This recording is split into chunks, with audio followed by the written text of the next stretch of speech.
a sessão? Muito obrigado por vocês terem vindo. Todo mundo hoje aproveitou o tempo que tinha livre, o que não tinha para nos prestigiar. Agradeço muito mesmo a todos vocês. Que bom ver tanta gente conhecida, amiga, assim, então eu não fico tão nervoso. Mas a gente vai devagarinho conversando. E, por favor, qualquer dúvida, podem se sentir à vontade para levantar o braço e interromper, porque faz parte, isso ajuda a gente a esclarecer todas as dúvidas. Tá? Como é que está o pessoal? Está cortando? Está tudo bem? Tá bom. Então tá. Então, assim, hoje nós vamos fazer uma palestra sobre gatos, né? Esse assunto é maravilhoso que todo mundo gosta. Nós vamos dividir em duas etapas. Eu vou falar um pouquinho sobre os problemas e os cuidados que a gente tem que ter em procedimentos antes e depois de qualquer procedimento cirúrgico. Depois nós teremos um coffee break e depois nós teremos a Roxana falando das doenças de gatos. Tá? Ela já me adiantou que ela vai falar aqueles problemas que só gato tem, tá? Vocês não se preocupem, ela vai passar um lencinho para vocês ficarem bem à vontade. Tá? E na sua primeira parte a gente vai falar um pouquinho das histórias que a gente colecionou todo esse tempo na clínica. Tá? Então eu gostaria de agradecer muito mesmo, obrigado por vocês terem vindo. E a Roxana quer agradecer um pouquinho também. Então, muito obrigada pela presença de todo mundo no meio do feriado, né? Tá participando. A gente gosta muito de ver as férias conhecidas, as não tão conhecidas, né? Porque eu sempre digo que ao longo da vida a gente acumula não clientes, mas amigos, né? E acho que gateiro todos acabam tendo o mesmo DNA, né? Gosta de gato, de coisa de gato, e acaba se unindo. E eu acho tão legal porque eu vejo assim que as pessoas vão e elas se importam umas com as outras, né? Umas com os gatos das outras. Às vezes está na recepção, alguém consegue convencer outra a doar sangue, né? E aí ajudar bastante. Então eu queria agradecer mesmo. E o Tobias vai começar falando, aí depois a gente vai ter um copo, então sorteio de brindes, né? Por isso que vocês receberam uma pulseirinha. E depois eu vou falar um pouquinho. Nada mais que 5 horas está resolvido. Né? Brincadeira. Tá bom? Muito bem. Então, vamos lá. Um aviso antes. Eu vou mostrar pequenos vídeos e espero que todo mundo não se importe, mas eu vou mostrar um gatinho anestesiado, tá? Vou falar um pouquinho da anestesia. Eu vejo que muitas pessoas têm dúvidas, por mais que seja importante, anestesia inalatória. Todo mundo comenta isso, então eu vou mostrar um pouquinho como isso funciona. E vai ter um animalzinho dormindo, tá? Eu vou mostrar um gatinho também, um procedimento cirúrgico, mas não vai ter nada de sangue, tá? Para todo mundo poder dormir bem hoje de novo, tá? Então, assim, o título foi justamente porque nós temos visto sempre as mesmas perguntas e anseios e dúvidas dos proprietários. O que a gente tem que cuidar antes e depois do procedimento cirúrgico. E a gente vai contar uma historinha, tá? Durante esse tempo. E muitos de vocês viram que esse âmbito enorme de gato que a gente tem em Porto Alegre, no mundo todo cresce, né? Então, assim, o gato ele já passou daquela questão de ser só um animalzinho de companhia por nos oferecer algo mais. Então, já tem muitos livros falando sobre isso, histórias que a gente escuta de vocês mesmo, de como eles nos ajudam no dia a dia, passando por problemas da vida, eles sempre estão ali junto com nós. Então, assim, eu sempre gosto de comentar assim com alguns amigos, então eu gostaria de falar assim da minha experiência. O meu primeiro gato, tá? Meu primeiro gato que me deu para minha mãe. Gostaria que ela estivesse aqui, mas ela não está. Eu ia fazer ela passar um carão, mas ela não está aí. Então, seguinte, eu cheguei da faculdade e eu estava no 4º semestre. Eu queria ter um bichinho, estava fazendo medicina veterinária, eu conversava com aranha, com minhoca, e não tinha um bichinho em casa. Aí, primeiro malzinho que eu tive foi o periquito que me deram, mas 1 ano, 2 anos ele não se foi, né? É complicado. complicado. Não gostei muito de aves, assim, não queria beijar, abraçar, eles não deixavam. Aí eu cheguei da faculdade e tinha um gato em cima da minha cama. Abri a porta do quarto, tinha um Himalaia. Minha mãe estava em casa, ela estava no sofá, e quando eu entrei ela estava lá sentada. Aí eu fui pro quarto lá, tinha um gato lindo, dormindo, um gatinho desse tamanho. E aí foi ela que comprou. Ela comprou. E eu cheguei, foi o meu primeiro gato, ela me deu o meu primeiro gato. O que aconteceu? Esse gato, ele ficou morando comigo em Porto Alegre, só que ele fazia uma festa para minha mãe quando chegava, uma festa, o gato era dela, não era meu. Então eu comecei a pensar, caramba, esse gato, ele vive comigo, mas ele ama minha mãe. E o que aconteceu? O primeiro contato que eu tive com esse universo teoricamente desconhecido foi que a minha avó, ela ficou muito doente. Ela ficou na UTI, ela tinha um problema cardíaco muito grave. E meu gato ficou doente também. Na mesma época, foi uma semana, ela ficou na UTI. Meu gato ficou muito doente, ele ficou amarelo, né? Quem não viu um gato amarelo, tem gengiva amarela, né? Sonda? Não existia sonda, ninguém falava isso, o gato parou de comer, ficou todo amarelo, como uma pessoa que hepatite. Eu fazia estágio em uma clínica. Naquela época em Porto Alegre não tinha clínica só de gato, gato era uma coisa meio que não tão apreciada. E ele ficou internado na clínica 3 dias. Meu gato morreu, minha avó ficou boa. Tá? Coincidência ou não, eu só fui me dar conta dessa ligação enorme quando depois da faculdade, né? A gente vai estudar, vai conversar, vai começar a atender bastante proprietário de gato, e aí a gente começa a contar a história, a gente se lembra do que a gente passou. Então esse foi o meu primeiro contato com o meu primeiro gato, que era o Kiko. O Kiko morreu com 2 anos, acredito que ele morreu com pife, porque ele tinha alguns sinais neurológicos no final, pife, ninguém sabia, ninguém me dizia nada sobre isso. Né? Na faculdade me ligaram dizendo que meu gato tinha morrido na clínica. Então esse foi meu primeiro gato. Fiquei bem preocupado e não estava entendendo aquilo. Então hoje a gente entende que existe muito mais do que apenas o cuidado, né? Existe uma ligação invisível que a gente tem com eles, e essa foi a minha primeira experiência. Muito bem, gente, então vamos lá. É isso que a gente quer dos nossos gatos, que eles fiquem assim, correndo, brincando e fazendo com que a gente fique feliz com eles, né? Então vamos lá.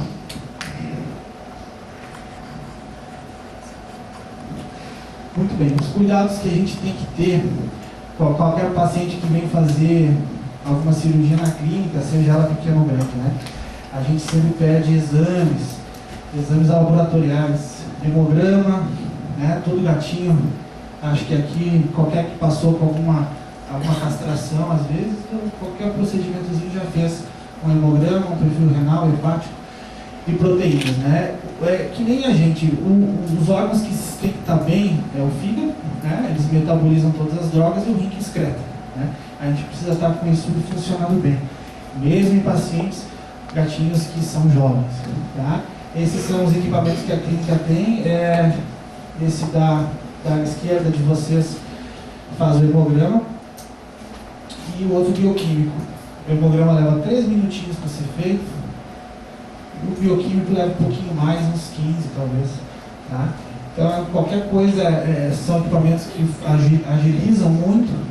É uma coisa um pouco recente, coisa de uns 5 a 10 anos para cá, que tem isso na clínica. Antes a gente tinha que andar para o laboratório. Isso a gente consegue fazer rapidinho, tá? Então, primeira coisa, é isso aí que a gente tem que ficar ligado. Existem outros exames mais elaborados, né? Que a gente tem que saber que existem, para que a gente possa evitar de problemas durante a cirurgia. Nós temos um aparelho de ecografia que pode ser tanto no abdômen ou no tórax. Aqui nós temos um exame do coração, que se chama ecocardio, né? O ecocardio é um exame que mede parede do coração, vê os batimentos, se existe alguma arritmia. se existe algum refluxo. As válvulas do coração, né, direita e esquerda, a gente consegue ver se elas estão bem também. Mais importante, vai em maisinhos velhos ou algumas raças específicas que a gente vai falar. Ali uma endoscopia. A endoscopia é o melhor exame para ver estômago. Então, às vezes a gente faz ultrassom. Como é que está o estômago? Ó, a parede do estômago está boa. Agora, internamente a gente não enxerga no ultrassom.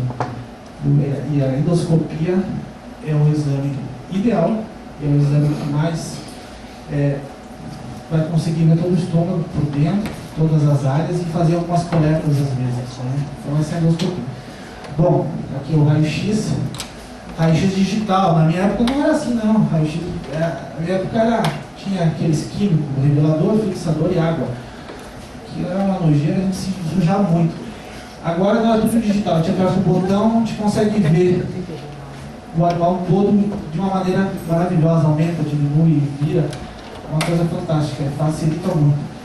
E, em alguns casos, uma tomografia. Porto Alegre tem tomografia, mas não tem ressonância, tá? Tomografia é um exame que a gente consegue ver internamente a cabeça e toda a coluna, quando precisa ver algumas cartilagens que a gente não enxerga no raio-x. Tá? Então, esses são alguns examezinhos mais internos. E gato tem isso aí, ó. E aí? Aí você chega um paciente para fazer uma castração, você tem que pensar em fio, felve, rife e alguma doença viral incubada, fio traquite. Esse é o examezinho que todo mundo já conhece, o SNAP da IDEX, que detecta a presença do vírus da FIV e felve. E aqui nós temos uma imagem de corona. E a gente nunca sabe se ele está lá, né? A gente faz o exame, se der positivo, não quer dizer que ele é doente, mas pode acontecer. Né? Então, o coronavírus é uma coisa que pode acontecer em qualquer gato. É o calcanhar de Aquiles de nós que trabalhamos só com gato. Doenças virais, que cachorro não tem.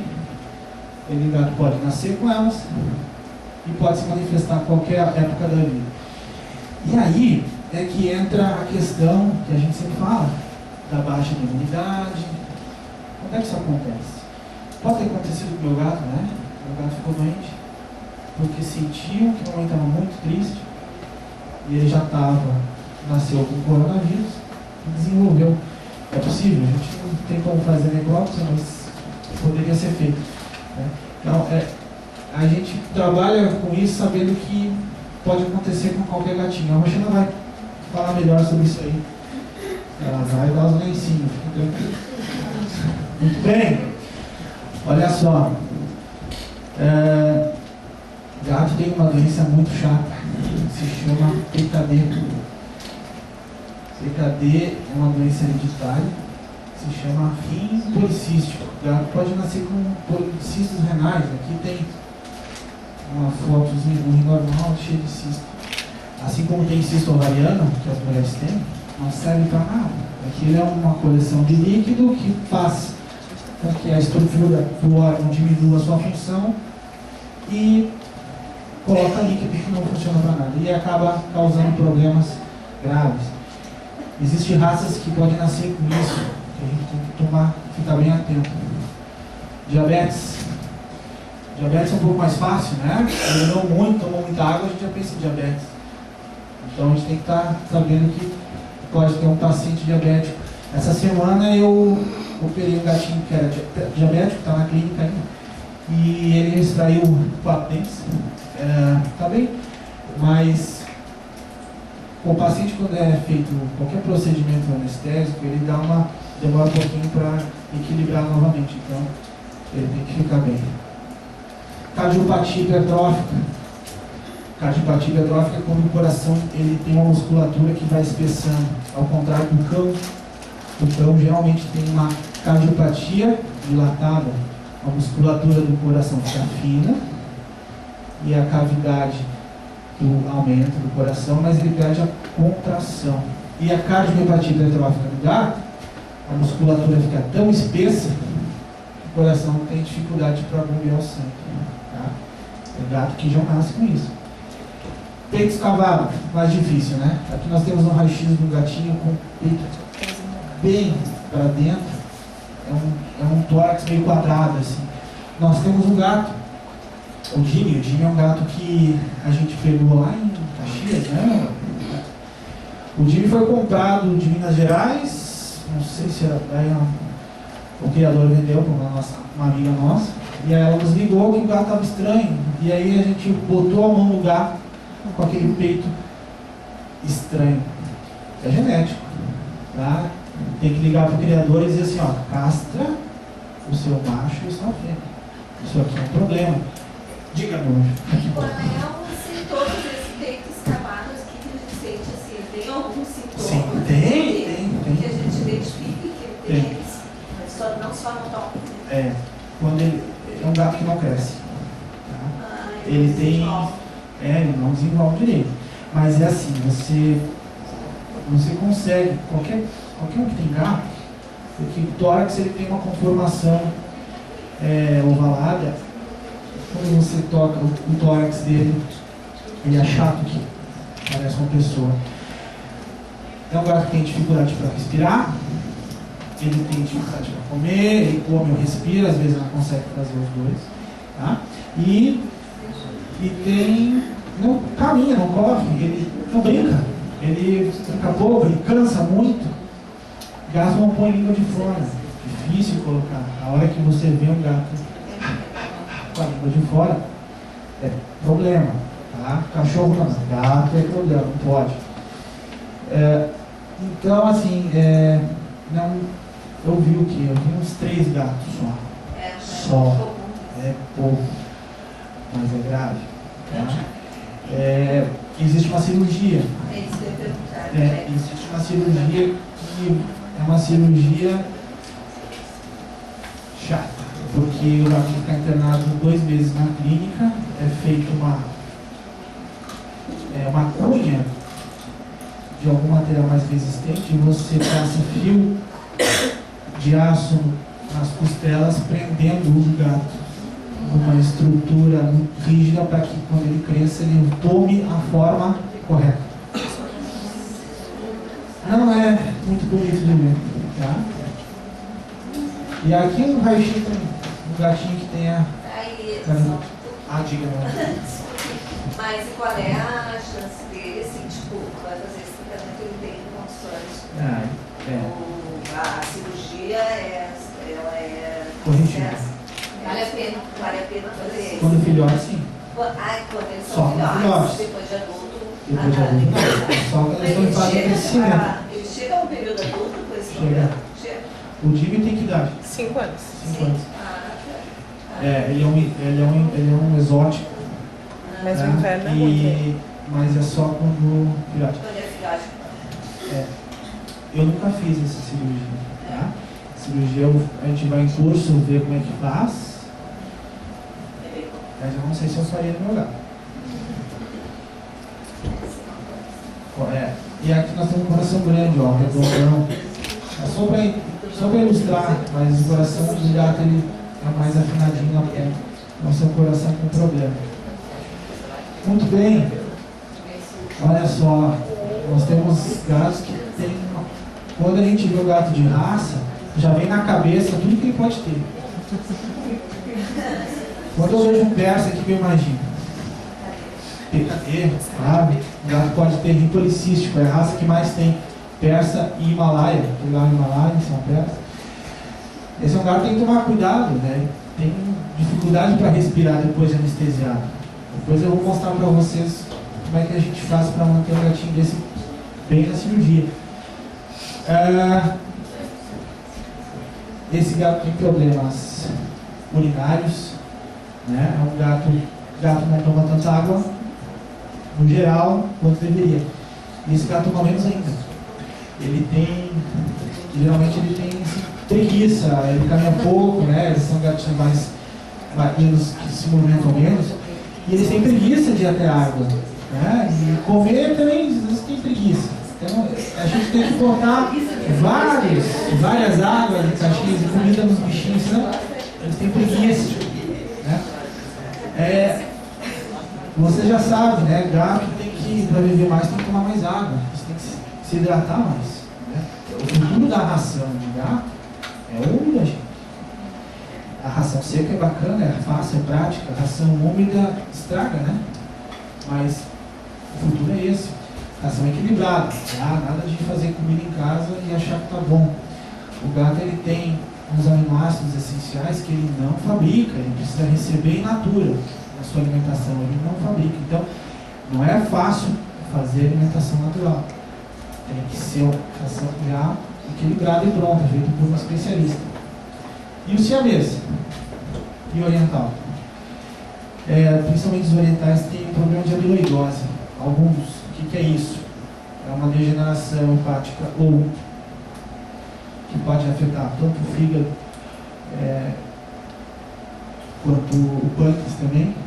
E é uma deposição de uma estrutura utilizada na decomposição do alimento, que isso começa a acumular e acaba adoecendo os gatinhos. É raro, mas acontece. Amiloidose. Agora, outra coisa que a gente tem que fazer antes da cirurgia, aferir pressão. Meu gato nunca aferiu pressão. Olha só, importante. Pressão é fácil agora, nós temos esse aparelhinho, esse aqui é o PetMap americano. A gente põe na patinha, aperta e mede a pressão do gato. É fácil, rápido, né? É bom de fazer. Às vezes os gatos não se incomodam. Quem já viu fazendo, eu prefiro um rabo, né? Rabo eles toleram melhor. Tem que ficar calmos. Pressão é fundamental. Na cirurgia, vocês não veem, mas a gente mede a pressão durante a cirurgia também. Tá? E é uma coisa que às vezes a gente está na consulta, o gato tem 12 anos, geralmente às vezes tem uma alteração da pressão. Qual é o sintoma do gato com pressão alta? Alguém sabe? Me ajuda. É bem fácil. Tem mais fácil. Você olha para o gato e você diz, esse gato pode ter pressão alta. Ninguém? Olho? Olho? O que tem olho? Tá certo. Dilatado, exatamente. O gato está no sol, olhando para o sol e a pupila está desse tamanho. Não pode. Tem que ficar aquele filetezinho assim, ó, né, na horizontal, quando tem luz. Você deixa o gato no escuro e ele fica com o pupilão. E aí quando você liga a luz, ele tem que contrair. Tá? E se isso não acontece, ele pode ter um problema ocular, mas existe uma chance grande de ele ter pressão alta. A pressão alta do gato é acima dele 20. 12 por 8 a gente, né? E os gatos. 14, 15 por 12, 15 por 10. Então, é mais alto. Então, quando a gente tem aí esse aparelhinho, ele mede até 300, tá? Ele vai longe. E às vezes ele não mede porque o gato está com uma hipertensão tão alta que o aparelho não pega. Uma coisa bacana de ver. E aí, agora nós estamos quase na cirurgia. Nós pedimos assim, jejum. Jejum é uma coisa difícil de a gente às vezes fazer, né? Porque o gato tem que comer. A gente fica com pena se o gato não come. Aí o proprietário diz, mas eu só durmo se o gato está comendo no meu ouvido, assim, com aquele tete-tete. Não posso, eu só durmo com ele comendo do meu lado. E aí? Então, o jejum é importante, mas para quê? É óbvio, minimizar o conteúdo do alimento sólido e líquido no estômago e prevenir a aspiração pulmonar. Qualquer líquido pode voltar, né, um pouquinho, e vão ir para um lugarzinho errado. Mas, como é que é feito isso? Alguém sabe? De onde é que eles tiram isso? Porque, assim, na medicina humana eu estudei, olha, eu fui atrás de umas coisas incríveis. Eles começaram a pensar em jejum pré-operatório em pacientes que faziam aquelas cirurgias com éter, ou então éter foi primeiro no anatório, mas tinha um outro também, e as pessoas comiam antes, né? Então às vezes conseguiam ver algumas alterações. A primeira vez que alguém falou disso foi em 475 a.C., veja só. Um filósofo grego, obviamente, tudo começa com ele, o pai da medicina, né? Eles tiveram a primeira avaliação científica sobre a aspiração. Eu não sei onde é que eles tiram isso, eles deram um cunhaque para o gato, tá? Eles deram um golezinho de cunhaque. Não é, hoje a gente vê animais que tomam, né, as pessoas dão cerveja para macaco, para porco, dando. Aí o gato morreu e eles disseram que viram que tinha um pouquinho de cunhaque no pulmão. Ele fez falsa via, morreu, claro, mas ele morreu com álcool, não pela falsa via. Mas começou tudo aí, eles começaram a ver que tinha que ter um certo controle nisso, tá? Mas o que acontece? Tem alguns líquidos que não podem dar para gato, porque eles são fáceis de ser aspirados. Óleo mineral não dê para gato, tá? Álcool, ele é menos denso que água. Se você forçar água na boca do gato, além dele babar, ele pode fazer falsa via. Imagina com álcool, que ele vaporiza, ele faz falsa via facilmente, tá? Então, o óleo mineral, que também pode acontecer isso, eu já vi isso acontecer, tá? Já ouvi isso acontecer. Então assim,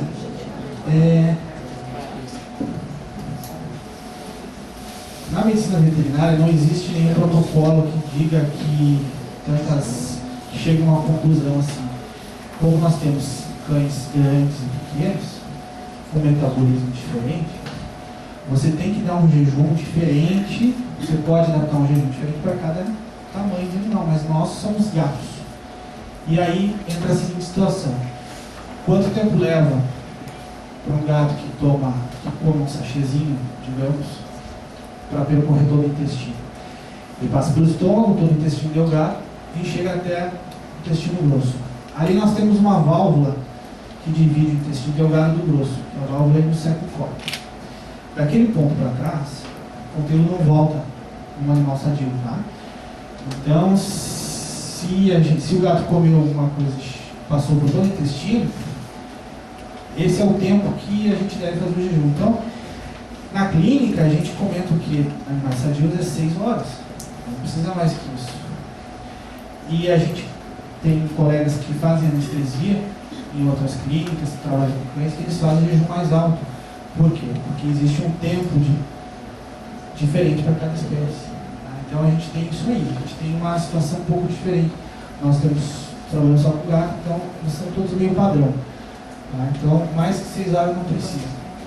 Na medicina humana, eu estava vendo alguns hospitais aí que trabalham, eles têm um tempo para líquido, água, leite, alimento mais sólido, e eles têm tempo para tudo isso. E eles já não deixam os seus pacientes em jejum muito prolongado, porque isso é problema. Meu pai fez uma cirurgia há pouco tempo de próstata, deixaram ele 12 horas de jejum, aí eles fizeram a cirurgia, e ele foi comer no dia seguinte, ele ficou 24 horas sem comer. Tá? E isso causa um problema, pode causar um problema, justamente por causa da insulina, tá? As nossas células, elas precisam funcionar com energia, e ela só funciona quando a insulina está ativa, e ela põe a glicose para dentro das células de energia. Então, o paciente que não come muito tempo, às vezes tem um probleminha, pode ter. Não sou médico, mas eu estava dando uma estudada sobre isso. Então, eles têm dado chá, né? E alguns líquidos um pouquinho calóricos, 2 a 4 horas antes de algum procedimento cirúrgico. Precede isso? Não? É médico? Nossa, eu li ainda, não estou falando. Na verdade, você deixa um soro glicosado, deixa fica. Tem ali, tem aqui, ó. Então, eu estava vendo se a gente interrompeu, mas tem uma coisa. Olha só, isso aqui é no hospital. Líquidos sem resíduo, chá, água, suco de polpa, café preto, 2 horas. Leite materno 4, fórmula infantil, aquelas patezinhas, 6 horinhas. Leite não humano, refeição plena, 6 horas. E 8 horas para alimentação maior. Isso para criança, essa última aqui. Mas eu vi uma estudada em hospital, eles estão fazendo assim. Mas tudo bem. É só para falar, porque isso é uma coisa tão extensa. E é importante, mas também é uma coisa que a gente tem que fazer ali umas 6 horinhas de dorme e já está tudo certo, tá? Mas isso não precisa. Eu sempre tenho uma dúvida. Se é para dar um remédio ou não. É para dar um remédio. Tá em jejum, É para dar um remédio. Não, tem que dar remédio. Mas se dá uma reação com a anestesia, que é tipo um remédio para pressão. Tem que dar. Não muda, né? Isso é uma coisa. O gato diabético que eu estava falando, ele tinha que tomar insulina. Ele tomou a dose normal, a gente vai aferindo. Mas tem que dar. A gente não mexe nisso, tá? O paciente que é cardiopata, nefropata, ele toma a medicação na hora certa. Se ele vai fazer cirurgia, não tem que tomar. Tá? O jejum, as 6 horas de jejum, independe do tipo de anestesia. Se ela vai ser inalatória ou outra. Então, todas as anestesias que a gente vê nas clínicas são inalatórias. Tá? O paciente ele começa com uma anestesia para induzir, que ela é injetável. Às vezes. E às vezes não. E depois o paciente é entubado e recebe o oxigênio junto com o anestésico de forma contínua. Então, assim, todas as anestesias, assim, em geral, elas têm uso da inalatória. Então, tem que fazer o jejum plenamente claro, tá? Olha só, então vamos para a sala de cirurgia, tá? Hoje em dia a gente tem aí um aparelhinho que é 8 em 1, 6 em 1. Ele faz tudo isso. Ele monitora as funções vitais do paciente. Oxímetro, aumentar o oxigênio do paciente. Ele tem o eletrocardiograma, que é aquilo assim, os filmes, que aparece assim. Frequência cardíaca, diz quanto está a frequência. Respiratória também, você está respirando, quantas vezes por minuto. Pressão, que é aquele aparelhinho, tem lá dentro também. E temperatura.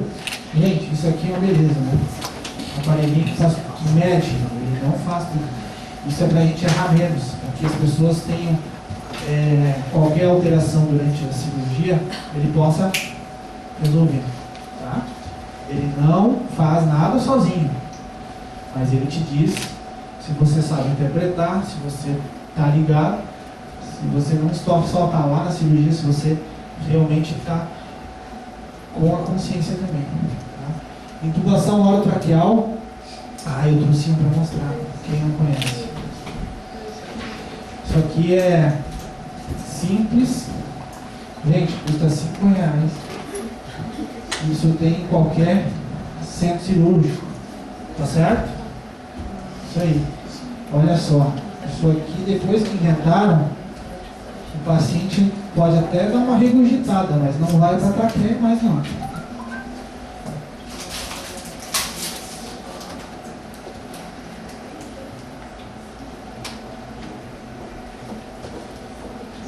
Gente, assim,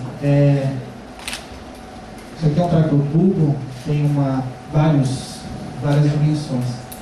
Essa parte aqui do paciente, essa aqui fica do lado de fora, e aqui a gente coloca o oxigênio junto com o anestésico. E olha que bacana, depois que você intuba, tem um balonete aqui, ó, que você infla, ó.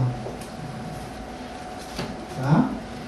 E isso aqui veda a traqueia. Tá? E aí você solta, ele não murcha mais, só se você aspira aqui. Acabou o problema. Tá? Isso aqui é um divisor de águas, eu acho. Porque por mais que a pessoa tenha, às vezes, se passado numa ingestão, isso aqui te ajuda muito, você evita problema. Aí o paciente fica entubado, você infla o balonete, faz anestesia e depois murcha, né? E tira depois que ele estiver bem acordadinho. Tá? Tem vários tamanhos. Beleza, isso aí funcionou muito bem. Vocês não me disseram que eu estava escrevendo? Oh, que vergonha, hein? Ah, agora eu mostrei também. Ah, então tá. Vamos lá. Gente, oxigenoterapia, obrigatória, né? Antigamente o conselho, ele permitia que você não tivesse. Hoje não funciona mais. Se o conselho chegar na clínica e não tiver oxigênio, você não pode mais abrir a clínica. A oxigenoterapia. Independentemente se tiver uma emergência, você não está na sala de cirurgia, você tem que ter oxigênio onde você esteja. Quem já deixou o animalzinho internado na clínica, já viu que a gente fecha o ambiente do gado e deixa o oxigênio lá dentro. Porque o oxigênio, ele está naqueles cilindros a 100%. E o ar tem quanto? 40%. Então, é uma diferença grande. Material especial, gente, quem fazer cirurgia tem que estar preparado, né? Quem fazer ortopedia tem que ter material ortopédico, cirurgia torácica tem que estar preparado, cirurgia neurológica, se você não sabe, você tem que chamar quem faça. Né? Tem que ter, assim, pessoas ou no sistema. Esse é a evolução hoje, ela caminha mais ou menos na medicina. Você tem o ortopedista, você tem o anestesista, você tem o neurológico, você tem aí você faz acupuntura, né? Oftalmologia, quiropraxista, tem todas as especialidades. Isso facilita porque você não deixa passar problemas. Por outro lado, isso é um empecilho porque a gente não tem SUS, né? Então isso é oneroso, muitas vezes. Mas facilita também. Anestesia geral, inalatória e bloqueios anestésicos. Os bloqueios anestésicos servem para você diminuir a anestesia, tirando a dor, né? Então você consegue fazer uma anestesia mais leve com bloqueios anestésicos que o paciente não fica com dor. Aqui é um exemplo do equipamento. Ó, nós temos a calibração do oxigênio aqui, que a gente vê quanto o paciente vai receber. Esse aqui é um aparelho automático, ele tem um sifão que se o animalzinho para de respirar, ele liga e ele faz a respiração sozinho. Você calcula e ele faz para ti.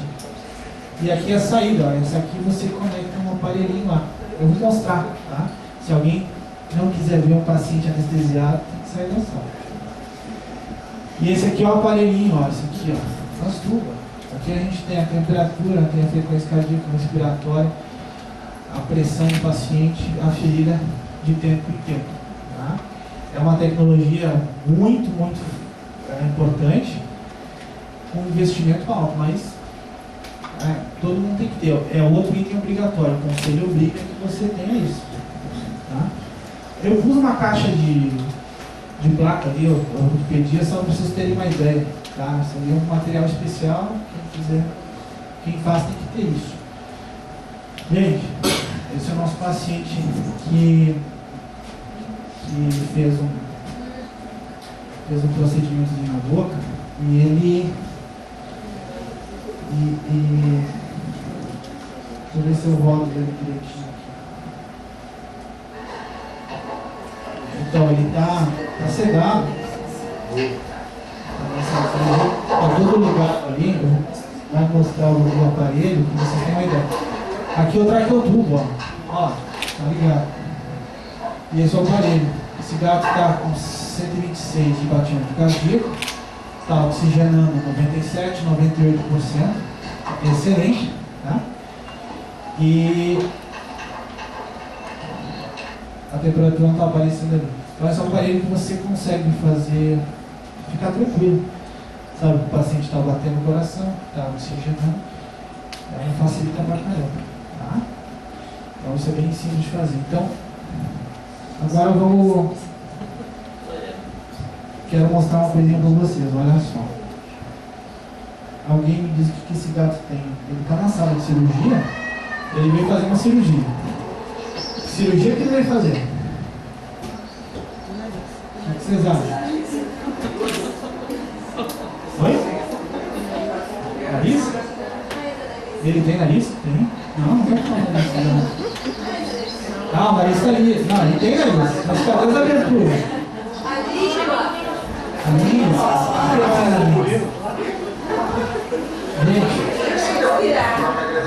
Gente, ele não tá me mostrando a língua. Ele tem um problema para respirar tão importante que ele fica com a língua de fora. Tá?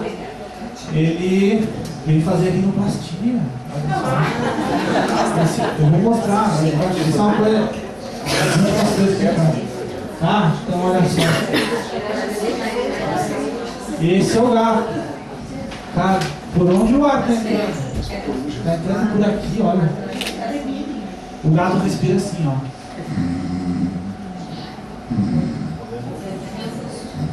O Fusco não tem nariz, não tá direto.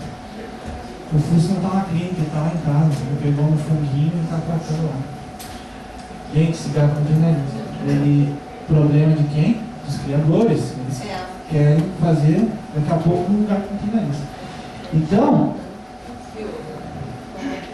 agora sim, ó, dá uma olhada. Eu vou mostrar. A próxima foto é o mesmo gato, com as narinas um pouquinho abertas, tá? A alteração ela é pequena, mas o gato ele sai da cirurgia sem barulho nenhum. Já tivemos pacientes que... Como é que foi? Ah, então. O proprietário falou, como é que ele falou? O gato ele mudou tanto, ele correu, brincou, ele era outro gato, parecia que não era mesmo. Porque ele tem uma respiração tão debilitada que ele não caminha muito, ele fica mais prostradinho. Depois da cirurgia ele fica bem. Então, olha o nariz agora. E agora? Vou voltar. Ó. Pode não ser muito, mas pro gato funciona muito bem. Tá? Então, esse é uma... Por que eu pus isso? O pessoal às vezes não sabe, né? Tem um gato lindo, exótico, persa, que mal respira em casa. E eles têm 5, 6 anos e sofrem, tá? Então, se vocês forem na casa de um amigo de um gato respirando assim, ele não vai ter nada. Gato tem muito problema urinário, né? Então, olha só. Eu pus aqui, só um exemplozinho. É uma bexiga, isso é uma bexiga do gato. Eu fiz um ultrassom e vi que esse gato está premiado. Olha lá. Costuri, abriu e olha lá dentro. Álcool. Olha lá. Não é muito comum, mas eu já fiz umas 10 vezes. É grande, né? Vamos voltar lá. Não, então, esse gato urina, o problema é esse. Essa pedra é tão grande que ela não obstrui a uretra, ela só causa desconforto e dor. Mas o gato não para de urinar. Então, quando o gato para de urinar, quando o gato para de urinar é porque ele está obstruído, né? Aí são aqueles micro cálculos ou grooves, que são aglomerados celulares, que entopem, tá? Mas isso aqui não deixa o gato sem urinar, não, ele só fica bem mal. É só uns exemplos porque eu não quis deixar os planos que eu deixei em casa, isso é só para todo mundo vir bem. Vamos sair da cirurgia e vamos falar do pós-operatório então. Então aqui, cuidados no pós-operatório. Ninguém quer que o gato tenha dor, né? Principalmente. Antibiótico, anti-inflamatório e analgésico. Gente, eu pus aqui umas fotinhas da experiência mais bacana que eu tive com o analgésico, que é esse adesivo aqui. Esse adesivo é um adesivo de fentanil, é o Durogesic. Ele é um adesivo, é usado para humano, tem umas 4 tipos de... Isso, 4 dosagens. E a gente calcula, mas o gatinho a gente consegue usar. Esse adesivo, a gente põe na pele. O gato não tem dor por 5 dias. Tá? Ele é um adesivo de fentanil. O fentanil é 100 vezes mais forte que a morfina, então a gente usa uma dose bem pequena. Tá? Mas só para ilustrar, existe, pessoas não sabem que tem, é usado principalmente em dor de coluna, gato que faz dores de coluna bem grave, e aí a gente cola na pele. Você não precisa mais dar. Nas primeiras 24 horas você faz o analgésico, mas depois você não precisa mais. Ele dura bastante. A caixinha vem com 5. Problema caro. Está uns R$500. 5 envelopes. O nome é fentanil. Tem que ter receita especial, bem especial. Não é só aquela que a gente tá? Bom, cuidados ainda vamos falar um pouco. Cicatrização dos pontos cirúrgicos. Nós temos tempo para isso. Nós temos um tipo de ponto, né? Eu pus só 2 aqui, isolado contínuo. Tem tipo de fio diferente também, absorvível e não absorvível. Gente, olha só, tempo de cicatrização. Todo mundo já castrou esse animalzinho, né? E tirou os pontos em 7 a 10 dias, né? Muito bem. Exatamente. E assim, existe muitas pessoas que comentam sobre o tamanho da cirurgia, principalmente de castração. O tamanho do corte, ele interfere no tempo de cicatrização? Sim ou não? Sim? Nada. O corte pequeno desse tamanho, a cicatrização, o tempo é igual. Tá? Só que o que acontece? Quando a gente está fazendo faculdade, a nossa professora de cirurgia diz assim: o tamanho da cirurgia reflete na capacidade do cirurgião. Vou fazer uma castração, um corte assim ou com assim. Não deixa de estar certo, tá? Só que isso é um problema porque alguns colegas querem fazer uma cirurgia pequena e não dá tão certo. Você tem que refazer às vezes. Isso eu escutei muito na minha faculdade. Então, assim, o tamanho, ele não é muito importante, tá? É importante ser bem feito.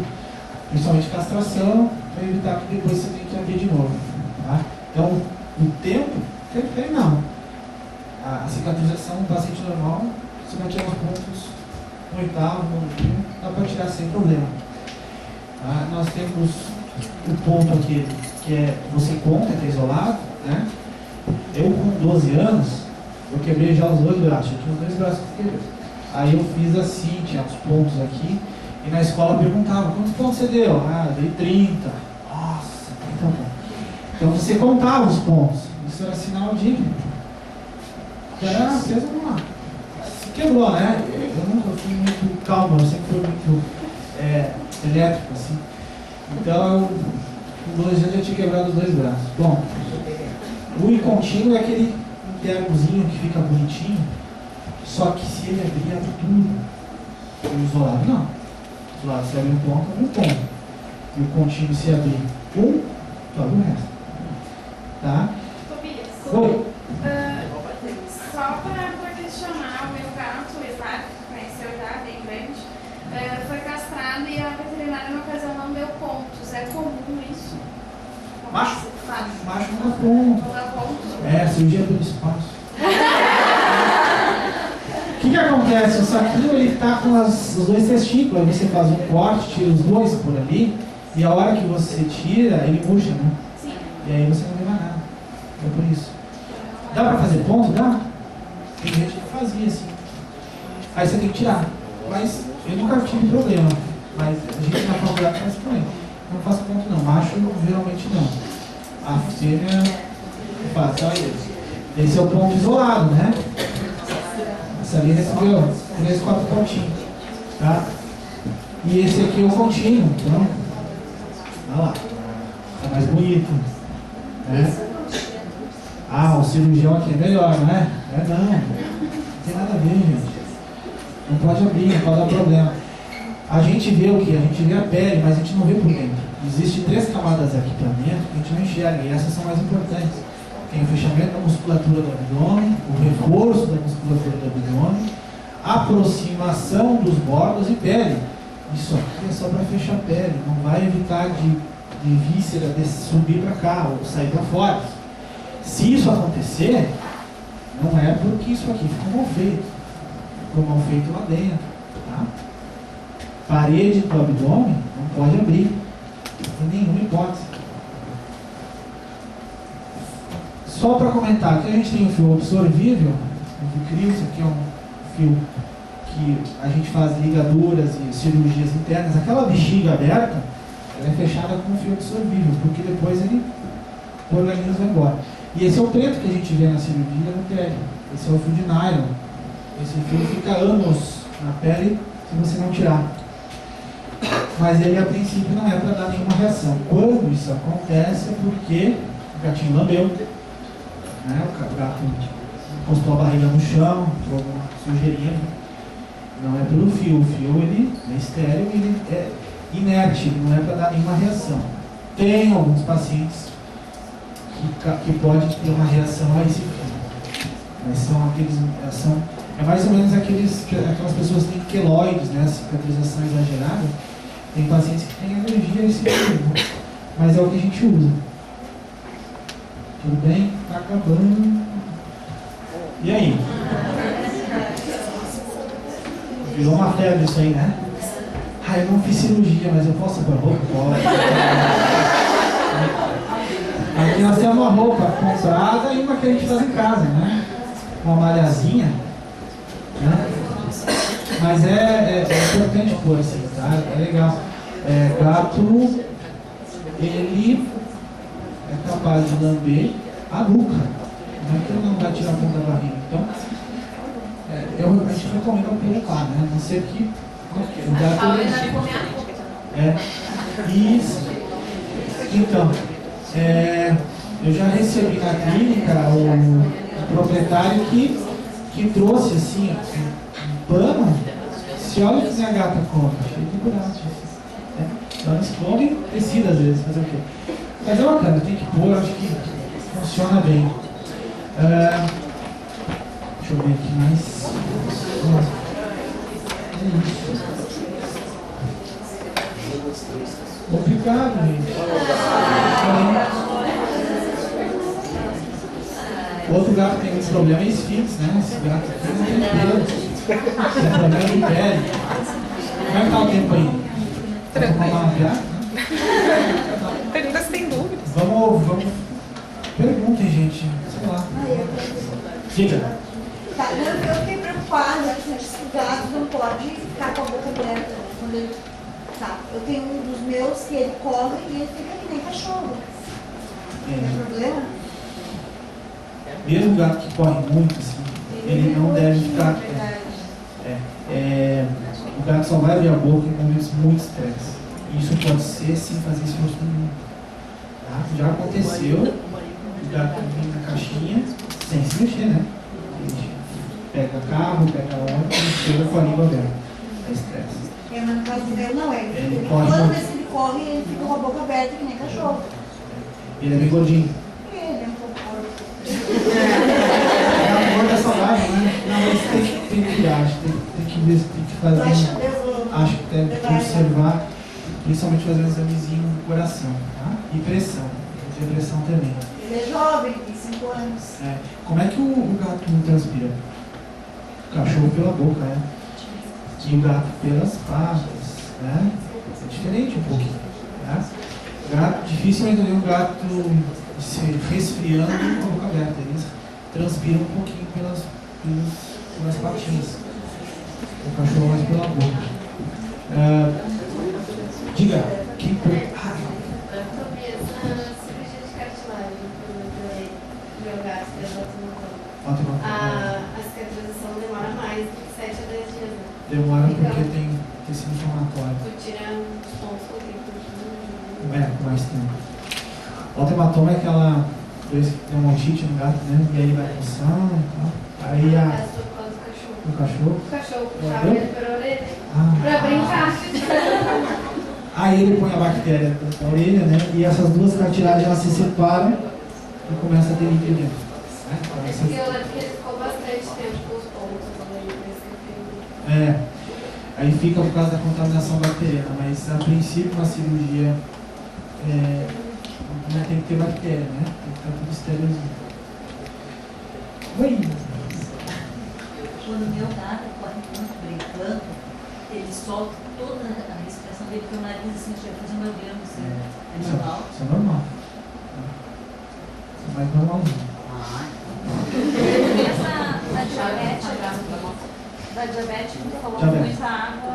Isso. O gato diabético. O gato diabético toma muita água demais, né? O que acontece? Mais quanto? Então, assim, isso vai variar de acordo com a glicose que ele tem, tá? Quanto mais aumenta a glicose no corpinho, como não tem insulina para eliminar essa glicose, ela vai ser eliminada pelo rim, e vai embora na urina. Quando essa glicose vai ser filtrada, ela leva muita água junto. Então, essa perda de água na urina faz uma hidratação compensatória, tá? Então, a glicose do gatinho acima de 250 é problema, tá? Então, se você tem um gato com 300, ele vai urinar. Existe um cálculo, tá? Então, o gato precisa de 1 ml por quilo por hora. O gato, ele urina 1 ml a 2 por quilo por hora. Vamos lá, um gato de 4 quilos, né? Ele tem que 4 ml por hora. Ele não vai fazer 4 ml por hora, ele vai acumular depois no xixi.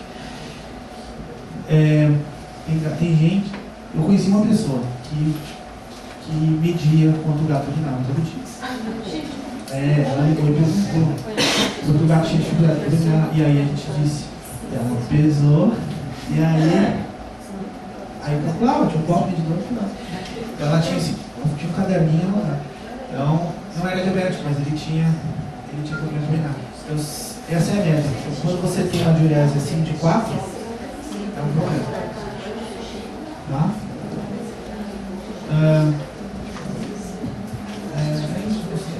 Mais uma perguntinha. A gente vai ter um coffee break, nós temos sorteios. Eu trouxe 3 gatos da redenção. Ninguém mais gato. Se houver briga, nós conseguimos fazer. Se houver briga, a gente consegue mais, não tem problema. A redenção Muito bem. Obrigado, gente. Eu gostei muito de ter conversado aí. Espero que a gente tenha contribuído um pouquinho.